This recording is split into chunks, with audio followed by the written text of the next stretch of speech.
It's your boy Corey B. So today, as you can see, your boy's looking a little cleaner. You know what I'm saying?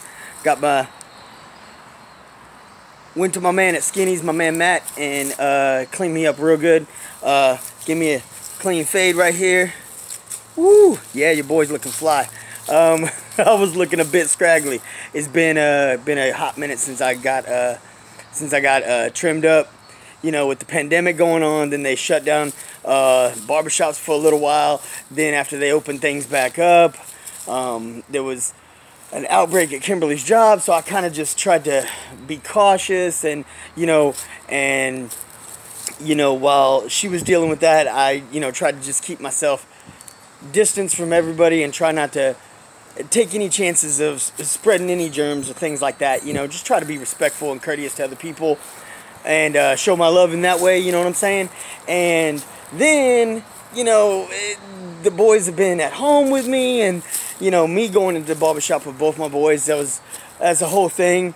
And so today, they was at school, got myself cleaned up, got myself looking good. For those of y'all don't know, some of y'all ladies might not know, and not being, anything, but it's a whole different dynamic when you go into a salon. I know it is. But I've gone with Kimberly when she's been in the salon, and it's a very, very different experience when she used to go to this really cool upscale salon, and she's very catered to and pampered, and it was just very sweet and cool, and everything to try to get her to relax. Very mood setting environment. And maybe not all salons are like that, but I know why she loved that one. Not only was her hairstylist completely incredible and did an amazing job, took care of her friend, the lady that she used to work with. So yeah, she knew several people who used to go to her, and like I said, the lights were kind of dim. It was a cool atmosphere. Barbershop a bit different though, at least, especially my barbershop is definitely a place, it's a place of profound wisdom. It's guys who they got stories to tell, and they ain't scared to tell them. They gonna, ain't nothing you can't talk about in the barbershop. But anyways, what I want to talk about today specifically is, while I was sitting with my man Matt, and I ain't seen, and I used to hit my man Matt up every 3 or 4 weeks, tops. I was in there like all the time. Me and Colton. Matt takes care of Colton, Matt takes care of me. He knows Kimberly, he knows Corey, but he don't take care of them. But anyways, those of y'all who seen Corey in my videos, y'all know boy's got a mane, man. He's got some locks, and he's only had his hair cut twice. Boy, 6, only twice. But anyways, so me and Matt was talking. We was just talking about the different things that we've dealt with over the last time I saw him was February. So it's been 8 months. Almost 8 months. Something like that. Yeah, it's been 8 months. So it's been a minute. And so me and him was just talking about things and talking about, his daughter and my boys and, life and business and different things, and as we was talking, something he pointed out, and it's something that I've definitely had on my heart and my mind a lot, and it's just that through this pandemic, he said that he realized the value and importance of things. Because before this pandemic, I mean, Matt's been a barber for years now, but since he's been with Skinny's, he definitely been honing his craft and developing a client base. I mean, you got to get on a waiting list for weeks to get into Matt's chair, and there's a reason. You gotta wait for weeks to get onto Matt's chair, because he's one of the most skilled dudes I ever seen behind a pair of clippers. Ain't no question. I mean, look at your boy.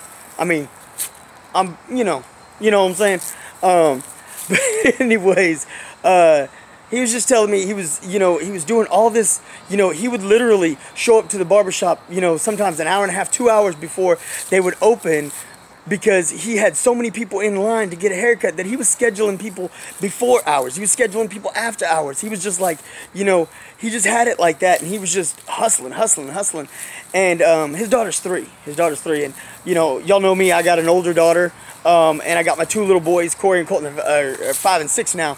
But so me and him talk a lot. We talk a lot about raising a little girl, and we talk a lot just about little kids in general and just the things that we've encountered.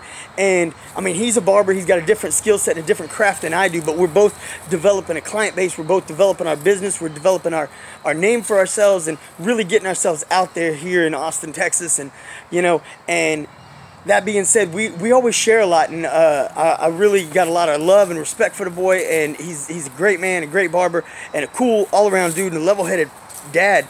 And he was just saying that the more he's been, sitting through this pandemic and thinking about, oh, I can't do this or I can't do that, and just thinking about, how he was having more opportunities to say, like when they had to close down, the barbershop for a little while, and he was like, well, now I'm getting more time with my little girl, and she's only going to be 3 one time. She's only going to be 4 one time. She's only going to be 5 one time. It's such a valuable thing that so many of us, we get lost. We're trying to develop our business, trying to develop our craft, our brand, go to school and learn things, working our 9 to 5 and trying to punch that clock and make them hours and make them dollars and do whatever it is we got to do. And, we lose sight of the most important thing, and that's your family. There's nothing more important than that. And I was talking to him about how Kimberly, she just got promoted, and now she's working an 8 to 5 job, and he was asking about, compensation and this and that. And I was like, hey, man, I mean, it's good. It's good, but it's not like she wasn't, compensated well before. She was at the top of her game as far as nurses here in Austin, Texas. I mean, I've talked to y'all about it before. I mean, I'm just really proud of her. There's countless facilities around Austin that have reached out to her over the last couple of years and said, hey, remember that time you were PRN, or you were, you came in as a temp or this or that, and we'd really love to have you back. Can we hire you? We got a position open and blah, blah, blah. And, I mean, there's people all over Austin that have been trying to get Kimberly to come work for them. Austin, Georgetown, Kyle, Buda, surrounding area. There's so many facilities that want her to come work. So she is definitely a sought after individual in her profession. And now she's been promoted, so she's a ADON, Assistant Director of Nursing, and she's doing really great.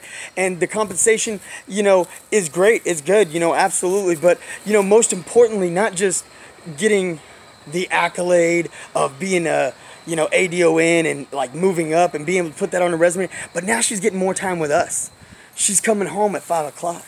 She's coming home at 5 o'clock and getting to be with us, and I'm being able to work and grind all day while the boys go to school, she goes to work, and I hit the computer, I jump on my phone, I handle my business, I do what I got to do, and then by the end of the day, we get to be a family together. We're not juggling her schedule, my schedule, their schedule. It's like we've got that, and that's such an invaluable thing. It's huge thing to be able to have that quality family time, and that's what's most important. And that's what we got to focus on. So through this pandemic, I hope y'all have learned some things. I hope y'all have developed your craft, developed your skills. I hope you've opened a book and, learned some more things. But more importantly than all of that, I hope you've taken some time to really connect with your family.